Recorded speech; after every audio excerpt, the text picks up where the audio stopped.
ഒരുപാട് മുളകുണ്ട്. കാണുമ്പോൾ തന്നെ എന്താ രസമല്ലേ, നല്ല കോൺട്രാസ്റ്റ് ആയിട്ടുള്ള കളേഴ്സിൽ. നാടൻ മുളക് കേട്ടോ, ഇത് നാട്ടിൽ നിന്ന് കൊടുത്തു വിട്ടതാ, വീട്ടിലുണ്ടായ നാടൻ മുളക.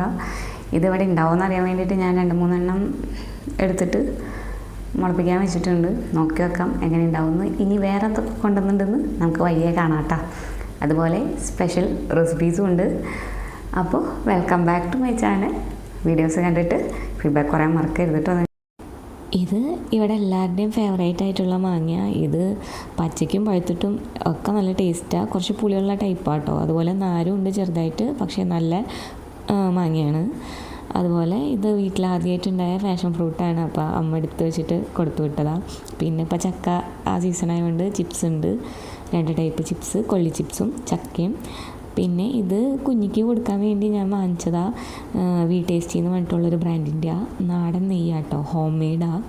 നല്ലൊരു പ്രൊഡക്റ്റാണ്. ഞാൻ ഓൾറെഡി യൂസ് ചെയ്തു. കൊണ്ടുവന്ന എക്സൈറ്റ്മെൻറ്റിൽ കുഞ്ഞിക്ക് കൊടുക്കുന്നതിന് പകരം ഞങ്ങൾ ദോശയിലൊക്കെ ആഡ് ചെയ്ത് ഓൾറെഡി കഴിച്ചു. അത്രയും നല്ല കേട്ടോ. പിന്നെ ഇത് നമ്മുടെ വീട്ടിലുണ്ടായ നാടൻ മുളക. കുറേ ടൈപ്പ് ഉണ്ട്. വെള്ളമുളക് പഴുത്തത് അത്, ഇത് വേറെ ഏതോ ഒരു വെറൈറ്റിയാണ്. ഇത് പിന്നെ സൂര്യ എന്ന് പറഞ്ഞൊരു വെറൈറ്റിയാണ്. അങ്ങനെ അത്രയും മുളകുണ്ട്. പിന്നെ ഇത് ചായാമാന സച്ചീര എന്ന് പറയും. നിങ്ങളുടെ നാട്ടിൽ എന്താ പേരെന്ന്, അങ്ങനെ വേറെ പേരുണ്ടെങ്കിൽ ഒന്ന് കമൻറ്റ് ചെയ്യൂ കേട്ടോ. നല്ല ചീരയാണ്. പിന്നെ കൊണ്ടുവന്നത് പോർക്കാണ്.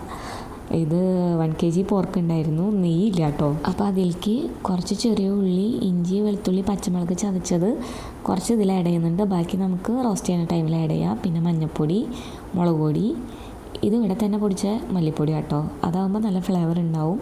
ഉപ്പ്, പിന്നെ കുറച്ച് വെളിച്ചെണ്ണ. വേണമെങ്കിൽ ഈ സമയത്ത് വിനാഗിരിയും കൂടെ ചേർക്കാം. ഞാൻ ലാസ്റ്റാട്ടോ ചേർക്കുന്നത്. ഇനി നന്നായി മിക്സ് ചെയ്തെടുക്കുക. ഇതുപോലെ നന്നായി കൈകൊണ്ട് തിരുമ്മണം. എന്നിട്ടൊരു 1 hour ഒക്കെ റെസ്റ്റ് ചെയ്താൽ നല്ലതായിരിക്കും. എനിക്കിവിടെ ടൈം കുറവായതുകൊണ്ട് ഞാനിപ്പോൾ തന്നെ പ്രഷർ കുക്ക് ചെയ്യുക. കുറച്ച് മാത്രം, ഒരു 1/4 കപ്പ് താഴെ വെള്ളം ഒഴിച്ചാൽ മതി. കാരണം പോർക്കിൽ നിന്ന് അത്യാവശ്യം വെള്ളം ഇറങ്ങും.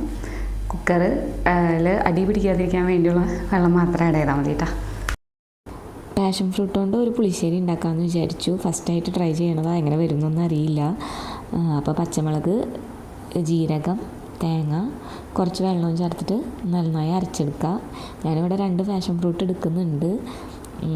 നമ്മുടെ മാമ്പഴ പുളിശ്ശേരി അതുപോലെ പൈനാപ്പിൾ പുളിശ്ശേരി ഏകദേശം ആ ഒരു ടേസ്റ്റിൽ വരുന്നതാണ് ഞാൻ വിചാരിക്കുന്നത്. ഞാനിതിൽ സീഡ് റിമൂവ് ചെയ്തിട്ടില്ല കേട്ടോ. നിങ്ങൾ ചെയ്യുമ്പോൾ സീഡ് റിമൂവ് ചെയ്തോളൂ. ഞാനിപ്പോൾ ജസ്റ്റ് ട്രൈ ചെയ്യണ കാരണം സീഡ് റിമൂവ് ചെയ്യാൻ കേട്ടോ. മഞ്ഞൾപ്പൊടി, ഉപ്പ്, കുറച്ച് മധുരത്തിന് പഞ്ചസാരയും കൂടെ ആഡ് ചെയ്തിട്ട് ഒന്ന് തിളപ്പിക്കാൻ വെക്കുക. പിന്നെ നമ്മൾ തേങ്ങാരപ്പുണ്ടല്ലോ അത് ആഡ് ചെയ്ത് കൊടുക്കുക. കുറച്ച് വെള്ളം കൂടെ ആഡ് ചെയ്യുക, അല്ലെങ്കിൽ ഭയങ്കര തിക്കായി പോവും. പിന്നെ ഒന്ന് തിളച്ച് വരുന്ന സമയത്ത് കേടും കൂടെ ആഡ് ചെയ്യുക.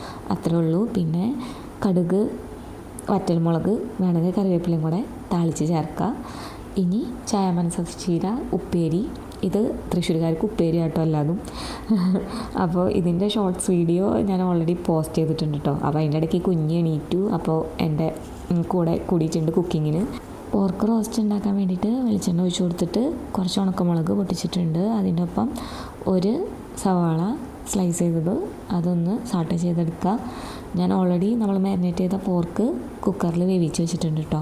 മീറ്റ് ഇതുപോലെ നല്ല ഫ്രീസ് ചെയ്തിട്ട് കൊണ്ടുവരാണെങ്കിൽ നമ്മളിവിടെ എത്തുമ്പോഴായാലും അതിന് നല്ല തണവ് ഉണ്ടാവും കേട്ടോ. തെർമൽ ബാഗിൽ വെച്ച് കൊണ്ടുവരാണെങ്കിലും ആ തണവ് അങ്ങനെ നിന്നോളും.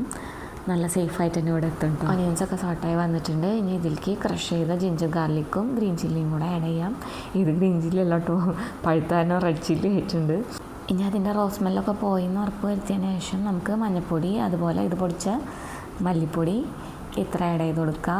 1/4 ടീസ്പൂണോളം മഞ്ഞൾപ്പൊടി ആഡ് ചെയ്തിട്ടുള്ളൂ. ഇത് 1.5 ടീസ്പൂൺ മല്ലിപ്പൊടിയും കൂടെ ആഡ് ചെയ്തിട്ടുണ്ട്. ഇനി ഇതൊന്ന് നന്നായി ചൂടാക്കിയെടുക്കുക. അതിൻ്റെ ഒപ്പം തന്നെ 1 ടീസ്പൂൺ കാശ്മീരി മുളക് പൊടിയും കൂടെ ആഡ് ചെയ്തിട്ടുണ്ട് കേട്ടോ. ഇനി അതിൻ്റെ ആ റോസ് സ്മെല്ലൊന്ന് പോകണം. പിന്നെ നമ്മൾ കുക്ക് ചെയ്ത് വെച്ച പോർക്ക് ആഡ് ചെയ്യുക. ഇതിലുള്ള വെള്ളമൊക്കെ ഒന്ന് വറ്റി നല്ല ഡ്രൈ ആയി വരണം. ഈ സമയത്ത് കുറച്ച് കറിവേപ്പില ആഡ് ചെയ്ത് കൊടുക്കുക. കറിയിൽ ഉപ്പൊക്കെ കറക്റ്റ് അല്ലേ എന്നൊന്ന് ചെക്ക് ചെയ്യുക. അതുപോലെ വിനിഗർ ഈ സമയത്താണ് ഞാൻ ആഡ് ചെയ്യുന്നത്. വേണമെങ്കിൽ പോർക്ക് മാരിനേറ്റ് ചെയ്ത ആ ടൈം ഉണ്ടല്ലോ, അപ്പോഴായാലും വിനിഗർ ആഡ് ചെയ്യാം കേട്ടോ. ഇത് നന്നായി ഒന്ന് മിക്സ് ചെയ്ത് കൊടുക്കുക. ഇനി ഇതിലേക്ക് കുറച്ച് ക്രഷ് ചെയ്ത പെപ്പർ പൗഡറും കൂടെ ഈ സമയത്ത് ആഡ് ചെയ്യുന്നുണ്ട്. അപ്പോൾ ആ പോർക്കിലൊക്കെ ഒന്ന് ആ കുരുമുളകിൻ്റെ പിടിക്കും. ലാസ്റ്റും ആഡ് ചെയ്യുകയാണെങ്കിൽ നല്ല കുരുമുളകിൻ്റെ ഫ്ലേവർ ഉണ്ടാവും. അപ്പോൾ ലാസ്റ്റ് കുറച്ച് ആഡ് ചെയ്യുക. ഇനി ഇതിലേക്ക് കുറച്ച് പെരിഞ്ജീരകപ്പൊടിയും കൂടെ ആഡ് ചെയ്യുന്നുണ്ട്. എപ്പോഴും ഒന്ന് ഡ്രൈ റോസ്റ്റ് ചെയ്തിട്ട് ഫ്രഷായിട്ട് പൊടിച്ച പെരിഞ്ജീരകം, മല്ലി ഇതൊക്കെ ആഡ് ചെയ്യുകയാണെങ്കിൽ കറിക്ക് നല്ല ടേസ്റ്റ് ഉണ്ടാവും കേട്ടോ. ലഞ്ച് നാട്ടിലെ പെട്ടിയിലെ ഐറ്റംസ് വെച്ചിട്ടാണ് അപ്പോൾ ഇന്നെല്ലാം ചെയ്തത്. മാങ്ങ അച്ചാറൊക്കെ ഓൾറെഡി ഞാൻ വീഡിയോ ഇട്ടിട്ടുണ്ട് കേട്ടോ, ഷോർട്സ് ആയിട്ട് ഇട്ടിട്ടുണ്ട്. അപ്പോൾ ഇതൊക്കെ നമ്മുടെ അച്ഛനമ്മയും കൊടുത്തു വിടുമ്പോൾ നല്ല മനസ്സോട് കൂടി കൊണ്ടുവരുന്ന റിലേറ്റീവ്സും ഫ്രണ്ട്സൊക്കെ അതെപ്പോഴും നമുക്കൊരു അനുഗ്രഹം തന്നെയാണ്. കഴിച്ചോക്കട്ടെ. ഇതിലിടയ്ക്ക് പാഷൻ ഫ്രൂട്ടിൻ്റെ സീഡ്സ് കടിക്കാൻ കിട്ടും. അത് ഇഷ്ടമില്ലാത്ത ആൾക്കാർക്ക് ഇത് ഒന്ന് സ്ട്രെയിൻ ചെയ്തിട്ട് കുരു മാറ്റിയിട്ട് ഉണ്ടാക്കിയാൽ മതിയാവും. എനിക്ക് വലിയ കുഴപ്പമായിട്ട് തോന്നുന്നില്ല, പക്ഷേ ഇഷ്ടമില്ലാത്തവർക്ക് അത് അവോയ്ഡ് ചെയ്തിട്ട് അങ്ങനെ ചെയ്യാം. മധുരമുള്ള പുളിശ്ശേരി അതുപോലെ പച്ചടി ഇതൊക്കെ ഇഷ്ടമുള്ള ആൾക്കാർക്ക് ഇതെന്തായാലും ഇഷ്ടമാവും. ഓക്കെ, പിന്നെ ഇനി നമ്മുടെ പോർക്ക് ഇത് നെയ്യില്ലാത്ത പോർക്കായിരുന്നു. നെയ്യും കൂടി ഉണ്ടെങ്കിൽ നന്നായേനെ. നല്ലതാണ്. നമ്മൾ എത്രയും ട്രൈ ആക്കുന്നോ അത്രയും ഇതിന് ടേസ്റ്റ് ഉണ്ടാവും. അതുപോലെ ലാസ്റ്റ് കുറച്ച് പെപ്പറും കൂടെ ആഡ് ചെയ്ത് കഴിഞ്ഞാൽ നല്ലൊരു ഫ്ലേവർ ഉണ്ടാവും കേട്ടോ. അപ്പോൾ ഞാൻ എൻ്റെ ലഞ്ച് കഴിച്ച് തീർക്കട്ടെ. റെസിപ്പീസൊക്കെ ട്രൈ ചെയ്തിട്ട് ഫീഡ്ബാക്ക് കുറേ മറക്കരുത്. അപ്പോൾ അടുത്തൊരു വീഡിയോ ആയിട്ട് കാണാം. ബൈ.